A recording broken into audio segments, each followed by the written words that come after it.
ಬದುಕಿನಲ್ಲಿ 95% ಸಮಸ್ಯೆಗಳು ಸೃಷ್ಟಿಯಾಗುವುದು ನಮ್ಮ ಮಾತಿನ ಧ್ವನಿಯಿಂದ. ಏನು ಹೇಳುತ್ತೇವೆ ಎನ್ನುವುದಕ್ಕಿಂತಲೂ ಹೇಗೆ ಹೇಳುತ್ತೇವೆ ಎನ್ನುವುದು ತುಂಬ ಮುಖ್ಯ. ಧ್ವನಿ ಬದಲಾದರೆ ಬದುಕೇ ಬದಲಾಗುತ್ತದೆ.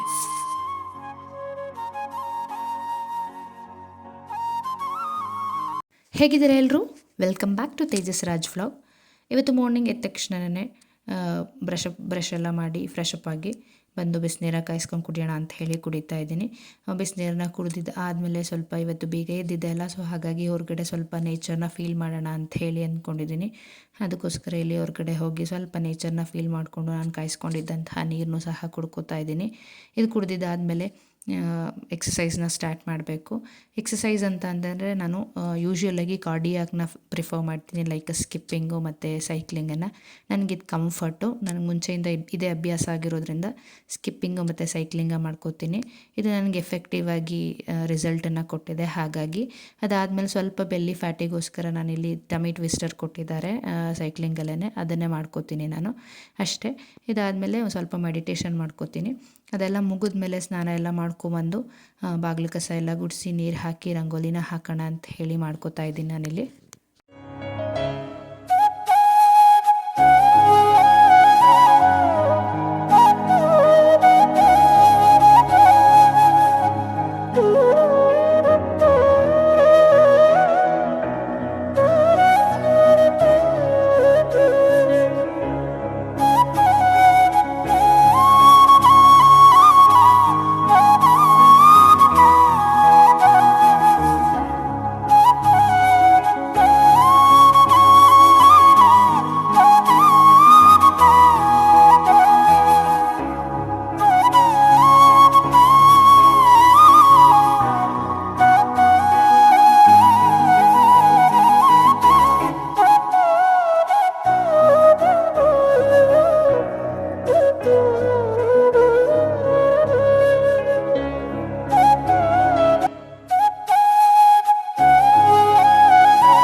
ದೇವ್ರ ಮನೆಯಲ್ಲೇ.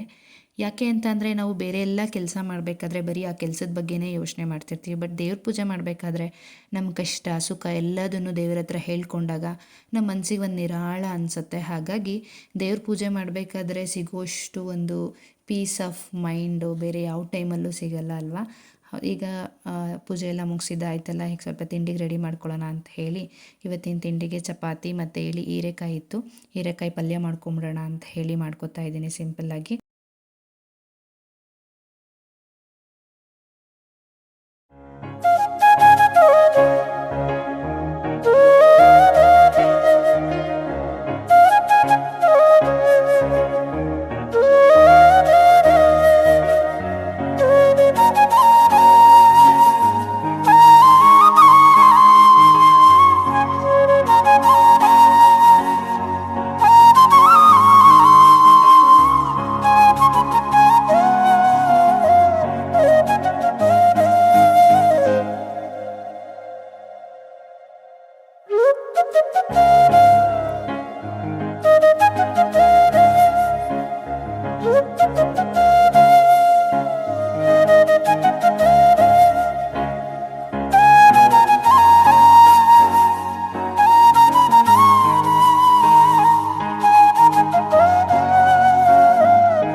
ಚಪಾತಿಗಂತೂ ಬೆಸ್ಟ್ ಕಾಂಬಿನೇಷನ್ನು. ಯಾರೆಲ್ಲ ಮಸಾಲೆನ ಬೆಳಗ್ಗೆ ಹೊತ್ತು ತಿನ್ನೋದಕ್ಕೆ ಇಷ್ಟಪಡಲ್ಲ ಅವರಿಗಂತೂ ಇದು ಒಳ್ಳೆ ಆಪ್ಷನ್ನು.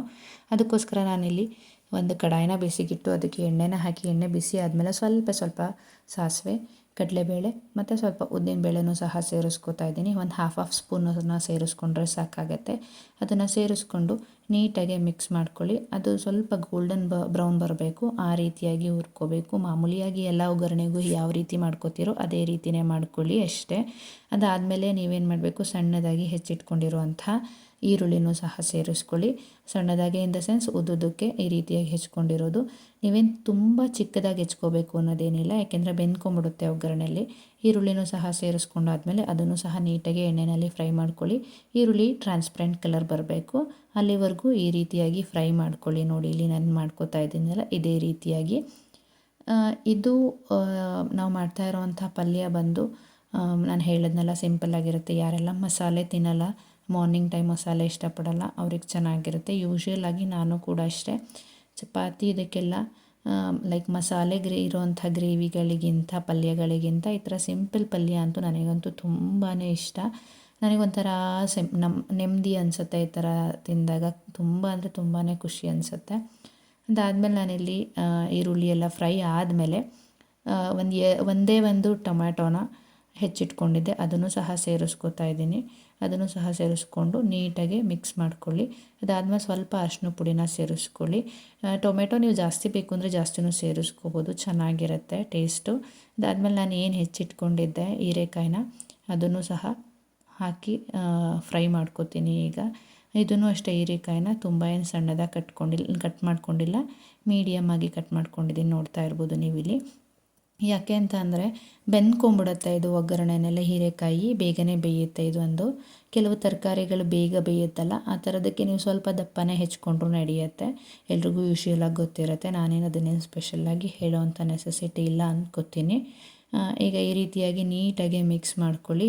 ಇವಾಗೇನು ನೀರನ್ನೆಲ್ಲ ಸೇರಿಸ್ಕೋಬೇಡಿ, ಸ್ವಲ್ಪ ಅದು ಎಣ್ಣೆಯಲ್ಲಿ ಫ್ರೈ ಆಗಬೇಕು. ಫ್ರೈ ಆದ್ರೇ ತುಂಬ ರುಚಿ ಕೊಡುತ್ತೆ ಇದು. ಹಾಗಾಗಿ ನೀಟಾಗಿ ಎಣ್ಣೆಯಲ್ಲೇ ಫ್ರೈ ಆಗೋದಕ್ಕೆ ಬಿಡಿ. ಅದಾದಮೇಲೆ ನಾನಿಲ್ಲಿ ಸಾಂಬಾರು ಪೌಡರ್ನ ಸೇರಿಸ್ಕೊತಾ ಇದ್ದೀನಿ. ಅದೇ ನಾವು ಬೇಳೆ ಸಾಂಬಾರಿಗೆ ಬಳಸ್ಕೊತೀವಲ್ಲ, ಆ ಸಾಂಬಾರು ಪೌಡರ್ನ ನೀವು 1.5 ಸ್ಪೂನಷ್ಟು ಸೇರಿಸ್ಕೊಂಡ್ರೆ ಸಾಕಾಗತ್ತೆ. 1.5 ಸ್ಪೂನಷ್ಟು ಸಾಂಬಾರು ಪುಡಿನ ಸೇರಿಸ್ಕೊಂಡಾದ್ಮೇಲೆ ಖಾರಕ್ಕೆ ನಾನಿಲ್ಲಿ ಖಾರದ ಪುಡಿ ಒಂದು ಅರ್ಧ ಸ್ಪೂನಷ್ಟು ಖಾರದ ಪುಡಿನ ಸೇರಿಸ್ಕೊತಾ ಇದ್ದೀನಿ. ಯಾಕೆಂದರೆ ಸಾಂಬಾರು ಪೌಡರಲ್ಲೇ ನಮಗೆ ಆಲ್ರೆಡಿ ಖಾರ ಇರೋದ್ರಿಂದ ತುಂಬ ಜಾಸ್ತಿ ಹಾಕ್ಕೊಳ್ಳಿಕ್ಕೆ ಹೋಗಬೇಡಿ. ಇಲ್ಲ ನಮಗೆ ಹಸಿಮೆಣ್ಸಿನ್ಕಾಯಿ ಬೇಕು ಅಂತಂದರೆ ಒಗ್ಗರಣೆನಲ್ಲೇ ಸ್ಟಾರ್ಟಿಂಗಲ್ಲಿ ಈರುಳ್ಳಿ ಹಾಕೋದಕ್ಕೂ ಮುಂಚೆನೇ ಹಸಿಮೆಣ್ಸಿನ್ಕಾಯಿನೂ ಸಹ ಸೇರಿಸ್ಕೋಬೋದು, ಅದು ಚೆನ್ನಾಗೇ ಇರುತ್ತೆ. ನಾನಿಲ್ಲಿ ಹಸಿಮೆಣ್ಸಿನ್ಕಾಯಿನ ಇವತ್ತು ಹಾಕಿಲ್ಲ, ಖಾರದ ಪೌಡರ್ನ ಹಾಕ್ಕೊಂಡಿದ್ದೀನಿ.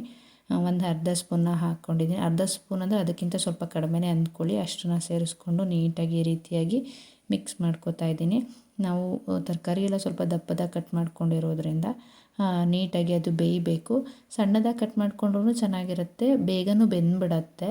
ಟೈಮ್ ಇದೆ ಅಂದಾಗ ಬೇಕಿದ್ರೆ ನೀವು ಇದೇ ರೀತಿ ದಪ್ಪದಾಗಿ ಕಟ್ ಮಾಡ್ಕೊಂಡು ಬೇಯಿಸ್ಕೊಳ್ಳಿ ನಿಧಾನಕ್ಕೆ. ಅದನ್ನು ಬೇಯಲಿಕ್ಕಿಟ್ಟು ನಾನಿಲ್ಲಿ ಅಷ್ಟರಲ್ಲಿ ಚಪಾತಿ ಹಿಟ್ಟನ್ನು ಕಲಸಿಟ್ಟಿದ್ದೆ ಅಲ್ವಾ, ಅದನ್ನು ನೀಟಾಗಿ ನಾದ್ಬಿಟ್ಟು ಚಪಾತಿನೂ ಮಾಡ್ಕೊಂಬಿಡೋಣ ಅಟ್ ಎ ಟೈಮು. ಆ ಕಡೆ ಪಲ್ಯ ಬೇಯ್ತಾ ಇರುತ್ತೆ ಅಂದ್ಕೊಂಡು ಮಾಡ್ಕೋತಾ ಇದ್ದೀನಿ. ಏಕೆಂದರೆ ಮಾರ್ನಿಂಗ್ ಟೈಮ್ ನಿಮಗೆಲ್ಲ ಗೊತ್ತಿರೋದು ಥರನೇ ಎಲ್ಲ ವರ್ಕಿಂಗ್ ವುಮೆನ್ಸ್ದು ಟೈಮು ತುಂಬಾ ಮಾರ್ನಿಂಗ್ ಟೈಮು ಬ್ಯುಸಿಯಾಗಿರುತ್ತೆ. ಸೊ ಅದೇ ರೀತಿ ನನಗೂ ಕೂಡ ನಮ್ಮ ಸ್ಕೂಲ್ ಟೈಮಿಂಗ್ಸ್ ಬಂದು 9:30 ಇರೋದ್ರಿಂದ 9:30 ಮಕ್ಕಳಿಗೆ ಅಸೆಂಬ್ಲಿ ಎಲ್ಲ ಸ್ಟಾರ್ಟ್ ಆಗೋದು. ನಾವು 9:15ಗೆ ಲಾಗಿನ್ ಆಗಬೇಕಾಗಿರೋದ್ರಿಂದ ನಾನು ಅಟ್ಲೀಸ್ಟ್ ಒಂದು 8:40ಗೆ ಮನೆ ಬಿಡಬೇಕಾಗತ್ತೆ. ಏಕೆಂದರೆ 8:50ಗೆ ನನಗೆ ಬಸ್ ಸಿಗೋದ್ರಿಂದ ಅಷ್ಟರಲ್ಲಿ ನಾನು ಎಲ್ಲ ಕೆಲಸನ ಮುಗಿಸಿ ಬಾಕ್ಸ್ ಎಲ್ಲ ಪ್ಯಾಕ್ ಮಾಡ್ಕೊಂಡು ತಿಂಡಿನೂ ಸಹ ಮುಗಿಸ್ಕೊಂಡು ಹೋಗಬೇಕಾಗತ್ತೆ. ಹಾಗಾಗಿ ಎಷ್ಟು ಸಾಧ್ಯ ಆಗುತ್ತೋ ಅಷ್ಟು ಬೇಗ ಮಾಡ್ಕೊಳ್ಳೋದಕ್ಕೆ ಟ್ರೈ ಮಾಡ್ಕೋತಾ ಇರ್ತೀನಿ. ಈ ರೀತಿಯಾಗಿ ಉಂಡೆಗಳನ್ನ ಮಾಡಿಕೊಂಡು ಅಲ್ಲೇ ಚಪಾತಿನ ಲಟ್ಟಿಸ್ಕೊಂಡು ಅಲ್ಲೇ ಸುಟ್ಕೊಬಿಡ್ತೀನಿ ನಾನು. ಕೆಲವರು ತುಂಬಾ ಚೆನ್ನಾಗಿ ಮ್ಯಾನೇಜ್ ಮಾಡ್ತಾರೆ ಮಾರ್ನಿಂಗನ್ನು. ಎಲ್ಲ ರೀತಿಯಾಗೂ ಮಾರ್ನಿಂಗ್ ತಿಂಡಿ ಈವನ್ ಮಧ್ಯಾಹ್ನಕ್ಕೆ ಅಡುಗೆ ಎಲ್ಲದನ್ನು ಮಾಡ್ಕೋತಾರೆ. ಬಟ್ ನನಗೆ ಅಷ್ಟೊಂದು ಟೈಮ್ ಮ್ಯಾನೇಜ್ಮೆಂಟು ಆಗಲ್ಲ, ತುಂಬಾ ಕಷ್ಟ ಆಗಿಬಿಡುತ್ತೆ. ಹಾಗಾಗಿ ನಾನು ಯೂಶ್ವಲಿ ಬರೀ ತಿಂಡಿ ಒಂದು ಮಾಡ್ಕೋತೀನಿ ಮಾರ್ನಿಂಗಿಗೆ, ನನಗೆ ಅಷ್ಟಕ್ಕೇ ಟೈಮ್ ಆಗೋಗ್ಬಿಡುತ್ತೆ.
ಕುತ್ಕೊಂಡ್ಬಿಡುತ್ತೆ ಈ ರೀತಿಯಾಗಿ.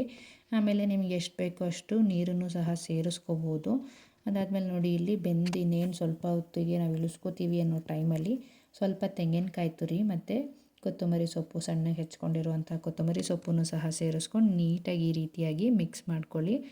ನಿಮಗೆ ಸ್ವಲ್ಪ ತೆಳು ರೀತಿನಲ್ಲಿ ಬೇಕು ಅಂತಂದರೆ ನೀರನ್ನು ಸಹ ಸೇರಿಸ್ಕೋಬೋದು, ಅದು ತುಂಬ ಚೆನ್ನಾಗಿರುತ್ತೆ. ನಾನು ತುಂಬ ಏನು ಸೇರಿಸ್ಕೊಂಡಿಲ್ಲ, ಸ್ವಲ್ಪ ಸೇರಿಸ್ಕೊಂಡಿದ್ದೀನಿ ನೀರನ್ನು ಅಷ್ಟೇ. ಅಷ್ಟನ್ನ ಸೇರಿಸ್ಕೊಂಡು ಈ ರೀತಿಯಾಗಿ ನೀಟಾಗಿ ಮಿಕ್ಸ್ ಮಾಡ್ಕೋಬೇಕು. ತೆಂಗಿನಕಾಯಿ ಹಾಕೋದ್ರಿಂದ ರುಚಿ ಚೆನ್ನಾಗಾಗುತ್ತೆ. ಕೆಲವ್ರಿಗೆ ತೆಂಗಿನಕಾಯಿ ಇಷ್ಟ ಆಗಲ್ಲ ಪಲ್ಯಗಳಿಗೆಲ್ಲ, ಅಂಥವರು ಬೇಕಿದ್ರೆ ಸ್ಕಿಪ್ ಮಾಡ್ಬೋದು. ಬಟ್ ತೆಂಗಿನಕಾಯಿ ಹಾಕಿದ್ರೆ ಮಾತ್ರ ತುಂಬಾ ರುಚಿಯಾಗಿರುತ್ತೆ. ಬೇಕಿದ್ರೆ ನೀವು ಕೂಡ ಒಂದು ಸಲ ಈ ರೀತಿಯಾಗಿ ಹೀರೆಕಾಯಿ ಪಲ್ಯನ ಮಾಡ್ಕೊಂಡು ನೋಡಿ, ಚೆನ್ನಾಗಿ ಬರುತ್ತೆ ಹೀರೆಕಾಯಿ ಪಲ್ಯ ಇದು. ಅದಾದಮೇಲೆ ನಾನಿಲ್ಲಿ ಮತ್ತೆ ಲಿಡ್ಡನ್ನು ಕ್ಲೋಸ್ ಮಾಡಿ ಬೇಯಲಿಕ್ಕೆ ಇಟ್ಟಿದ್ದೀನಿ. ಮತ್ತು ನಾನು ಇವತ್ತು ಈವ್ನಿಂಗೋಸ್ಕರ ಫಲೂಡಾ ಮಾಡ್ಕೊಳ್ಳೋಣ ಅಂತ ಹೇಳಿ ಮಾಡ್ಕೋತಾ ಇದ್ದೀನಿ. ನಮ್ಮ ಮನೆಯಲ್ಲಿ ಫಲೂಡಾ ಮಿಕ್ಸ್ ಇತ್ತು, ನಾನು ಡಿಮಾರ್ಟಿಗೆ ಹೋದಾಗ ತೊಗೊಂಬಂದು ಇಟ್ಕೊಂಡಿರ್ತೀನಿ ಬೇಕು ಅಂದಾಗ ಮಾಡ್ಕೊಳ್ಳೋದಕ್ಕೋಸ್ಕರ, ಪಿಸ್ತಾ ಫ್ಲೇವರ್ದು. ಅದಕ್ಕೋಸ್ಕರ ನಾನಿಲ್ಲಿ ಹಾಲನ್ನು ಕಾಯಲಿಕ್ಕಿಟ್ಟು, ಹಾಲು ಚೆನ್ನಾಗಿ ಕುದಿ ಎಲ್ಲ ಬಂದ ಮೇಲೆ ಏನು ಫಲೂಡಾ ಮಿಕ್ಸ್ ಇದೆ ಅದನ್ನು ಸೇರಿಸ್ಕೊಂಬಿಟ್ಟು ನೀಟಾಗಿ ಮಿಕ್ಸ್ ಮಾಡ್ಕೋಬೇಕು. ಈ ರೀತಿಯಾಗಿ ನೀಟಾಗಿ ಮಿಕ್ಸ್ ಮಾಡಿಕೊಂಡು ಅದನ್ನು ಕುದಿಲಿಕ್ಕೆ ಬಿಡಬೇಕು. ಕುದಿಲಿಕ್ಕೆ ಬಿಟ್ಟಾಗ ಅದು ತಿಕ್ಕಾಗತ್ತೆ. ಅದು ತಿಕ್ ಆದಮೇಲೆ ನೀವು ಸ್ಟವನ್ನು ಆಫ್ ಮಾಡಿಕೊಂಡು ಫ್ರಿಡ್ಜ್ ಒಳಗಡೆ ಒಂದು 2ರಿಂದ 3 ಅವರ್ ಇಡಬೇಕಾಗತ್ತೆ. ಇದು ಕೂಲಾಗಿದ್ದಾಗೆ ಅಂದರೆ ಚಿಲ್ಡ್ ಆಗಿದ್ರೇ ಚೆಂದ, ಬಿಸಿ ಚೆನ್ನಾಗಿರಲ್ಲ. ನಿಮಗೆಲ್ಲ ಗೊತ್ತಿರುತ್ತೆ ಹೊರಗಡೆ ಫಲೂಡಾ ತಿಂದಾಗ ಹೇಗೆ ಅನಿಸುತ್ತೋ ಅದೇ ರೀತಿ ಇರುತ್ತೆ. ನಾನು ಯೂಶ್ವಲಿ ಈ ರೀತಿ ಮಿಕ್ಸನ್ನು ತೊಗೊಂಬಂದು ಫಲೂಡಾ ಮಿಕ್ಸನ್ನು ತೊಗೊಂಬಂದು ಇಟ್ಕೊಂಡಿರ್ತೀನಿ. ಬೇಕು ಅಂದಾಗ ನಮಗೆ ತಿನ್ಕೊಬೋದು. ಹೊರಗಡೆ ಹೋಗಿ ದುಡ್ಡು ಕೊಟ್ಟು ತಿನ್ನೋದಕ್ಕಿಂತ ಈ ರೀತಿ ಮನೆಯಲ್ಲೇ ಮಾಡ್ಕೊಂಡು ತಿಂದಾಗ ನಮಗೇನೋ ಒಂಥರ ಸಮಾಧಾನ ಅನಿಸುತ್ತೆ. ನಮಗೆ ಯಾವ ಫ್ಲೇವರ್ ಬೇಕೋ ಆ ಫ್ಲೇವರ್ನ ತೊಗೊಂಬರ್ಬೋದು. ತುಂಬ ಫ್ಲೇವರ್ಸ್ ಇರುತ್ತೆ, ವೆನೆಲ್ಲಾ ಮತ್ತು ಸ್ಟ್ರಾಬೆರಿ, ಚಾಕ್ಲೇಟು, ಈ ರೀತಿ ಪಿಸ್ತಾ ಎಲ್ಲ. ನನಗೆ ಪರ್ಸ್ನಲಿ ಪಿಸ್ತಾ ಫ್ಲೇವರ್ಸ್ ತುಂಬ ಇಷ್ಟ ಆಗುತ್ತೆ. ಐಸ್ ಕ್ರೀಮ್ಸ್ ಆಗಿರ್ಬೋದು, ಯಾವುದೇ ಆಗಿರ್ಬೋದು. ಹಾಗಾಗಿ ನಾನು ಪಿಸ್ತಾನೇ ಪ್ರಿಫರ್ ಮಾಡ್ತೀನಿ. ನೋಡಿಲಿ ಈ ರೀತಿಯಾಗಿ ಕುದಿಬೇಕು. ಆಗಾಗ ನೀವೇನು ಮಾಡ್ತಾ ಇರಬೇಕು, ಕೈ ಆಡಿಸ್ಕೊತಾ ಇರಬೇಕು, ಸ್ಟಿರ್ ಮಾಡ್ತಿರಬೇಕು. ಯಾಕೆ ಅಂತಂದರೆ ತಳ ಹಿಡಿದು ಬಿಡತ್ತೆ. ಹಾಗಾಗಿ ನೀಟಾಗಿ ಮಿಕ್ಸ್ ಮಾಡ್ಕೋತಾ ಇರಿ ಈ ರೀತಿಯಾಗಿ. ನೋಡಿ ಹಾಗೆ ಹೋಯಿತು, ಇಷ್ಟು ತಿಕ್ಕಾದರೆ ಸಾಕಾಗತ್ತೆ. ಇದು ಸ್ವಲ್ಪ ತಣ್ಣಗಾಗಬೇಕು. ಅದಾದಮೇಲೆ ಫ್ರಿಡ್ಜ್ ಒಳಗೆ ಇಡಬೇಕು. ಸಂಜೆ ಬಂದು ಇಡೋಣ ಅಂತ ಹೇಳಿ ಆಲ್ರೆಡಿ ಟೈಮ್ ಆಗೋಗ್ಬಿಟ್ಟಿತ್ತಲ್ಲ, ಹಾಗಾಗಿ ನನ್ನ ಹಸ್ಬೆಂಡು ವೆಯ್ಟ್ ಮಾಡ್ತಾಯಿದ್ರು. ಸ್ಕೂಲಿಗೆ ಹೊರಟ್ವಿ ನಾವಿಲ್ಲಿ. ನನ್ನ ಹಸ್ಬೆಂಡ್ ಡ್ರಾಪ್ ಮಾಡಿಬಿಟ್ಟು ನನ್ನನ್ನು ಅವರಲ್ಲಿ ಸ್ಕೂಲಿಗೆ ಹೋಗ್ತಾರೆ. ಮತ್ತು ಸ್ಕೂಲೆಲ್ಲ ಮುಗಿಸ್ಕೊಂಬಂದಾದಮೇಲೆ ಇವತ್ತು ಈವ್ನಿಂಗಿಗೆ ಕ್ಯಾಂಡಲ್ ಲೈಟ್ ಡಿನ್ನರ್ನ ಅರೇಂಜ್ ಮಾಡೋಣ ನನ್ನ ಹಸ್ಬೆಂಡಿಗೋಸ್ಕರ ಅಂತ ಹೇಳಿ ಮಾಡ್ತಾಯಿದ್ದೀನಿ. ಇವತ್ತು ವ್ಯಾಲೆಂಟೈನ್ಸ್ ಡೇ ಆಗಿರೋದ್ರಿಂದ ಅವ್ರಿಗೆ ಗೊತ್ತಿಲ್ಲ, ಸರ್ಪ್ರೈಸಾಗಿ ಮಾಡೋಣ ಅಂತ ಹೇಳಿ ಮಾಡ್ತಿದ್ದೀನಿ. ಅವ್ರಿಗೆ ಮಶ್ರೂಮ್ ಅಂದರೆ ತುಂಬ ಇಷ್ಟ. ಹಾಗಾಗಿ ಮಶ್ರೂಮಿಂದ ಏನಾದರೂ ರೆಸಿಪೀಸ್ ಮಾಡೋಣ ಅಂತ ಹೇಳಿ ಇವತ್ತು ಮಶ್ರೂಮು ಮತ್ತು ಪನ್ನೀರನ್ನ ಬಳಸ್ಕೊಂಡು ಮಶ್ರೂಮ್ ಟಿಕ್ಕಾ ಮಾಡಿದ್ದೆ, ಮತ್ತು ಮಶ್ರೂಮ್ ಬಿರಿಯಾನಿ ಕೂಡ ಮಾಡಿದ್ದೆ ಅವ್ರಿಗೆ ಇಷ್ಟ ಅಂತ ಹೇಳಿ. ಅದಾದಮೇಲೆ ಇಲ್ಲಿ ನಾನು ಮಶ್ರೂಮನ್ನು ಬಳಸ್ಕೊಂಡು ಸೂಪನ್ನು ಸಹ ಮಾಡ್ಕೋತಾ ಇದ್ದೀನಿ. ತುಂಬ ವೆರೈಟೀಸ್ ಇದ್ದಾಗ ಅವರಿಗೂ ಕೂಡ ಖುಷಿ ಆಗುತ್ತೆ ತಿನ್ನಲಿಕ್ಕೆ. ಬರೀ 1-2 ಮಾಡಿದಾಗ ಏನೋ ಒಂಥರ ಪ್ಲೇನ್ ಅನಿಸುತ್ತೆ. ಹಾಗಾಗಿ ನಾನು ಆದಷ್ಟು ಎಷ್ಟು ಸಾಧ್ಯ ಆಗುತ್ತೋ ಅಷ್ಟು ವೆರೈಟೀಸ್ನ ಮಾಡಲಿಕ್ಕೆ ಟ್ರೈ ಮಾಡಿದ್ದೀನಿ, ಅವ್ರಿಗಿಷ್ಟ ಆಗಿರೋವಂಥ ಒಂದು ಮಶ್ರೂಮ್ನ ಬಳಸ್ಕೊಂಡು. ನಾನಿಲ್ಲಿ ಮಶ್ರೂಮ್ ಸೂಪಿಗೆ ಯಾವುದೇ ರೀತಿ ಕಾರ್ನ್ಫ್ಲೋರ್ನ ಬಳಸ್ತಾ ಇಲ್ಲ. ರಾಗಿ ಹಿಟ್ಟನ್ನೇ ಸ್ವಲ್ಪ ನೀರನ್ನು ಹಾಕಿ ಮಿಕ್ಸ್ ಮಾಡಿಕೊಂಡು ಅದನ್ನೇ ಸೇರಿಸ್ಕೋತಾ ಇದ್ದೀನಿ. ಇದನ್ನು ಹಾಕಿದ್ರೂ ಸೇಮ್ ಕಾರ್ನ್ಫ್ಲೋರ್ ಹಾಕಿದಾಗ ಏನು ತಿಕ್ನೆಸ್ ಬರುತ್ತೆ ಅದೇ ರೀತಿ ಇರುತ್ತೆ. ತುಂಬಾ ಟೇಸ್ಟಿಯಾಗಿರುತ್ತೆ. ಒಂದು ಸಲ ಟ್ರೈ ಮಾಡಿ ನೋಡಿ. ಇದೆಲ್ಲ ರೆಸಿಪೀಸ್ ನಿಮಗೆ ಬೇಕು ಅಂತಂದರೆ ನನಗೆ ಕಮೆಂಟ್ ಮೂಲಕ ತಿಳಿಸಿ, ನಾನು ನಿಮಗೆ ಶೇರ್ ಮಾಡ್ತೀನಿ ನೆಕ್ಸ್ಟ್ ವೀಡಿಯೋಸ್ನಲ್ಲಿ. ಅದಾದಮೇಲೆ ಕ್ಯಾಂಡಲ್ ಲೈಟ್ ಡಿನ್ನರ್ಗೆ ಅರೇಂಜ್ ಮಾಡಿಕೊಂಡೆ, ಕ್ಯಾಂಡಲ್ಸ್ನೆಲ್ಲ ಹಚ್ಚಿ. Happy Valentine's day. Thank you ma'am.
ಇನ್ನು ಕೇಕ್ ಕಟ್ಟಿಂಗ್ ಎಲ್ಲ ಆದಮೇಲೆ ನಾನು ಗಿಫ್ಟ್ ಕೊಟ್ಟಿದ್ನಲ್ಲ ಅದನ್ನು ಓಪನ್ ಮಾಡಿ ನೋಡೋಣ ಅಂತ ಹೇಳಿ ನೋಡ್ತಿದ್ರು.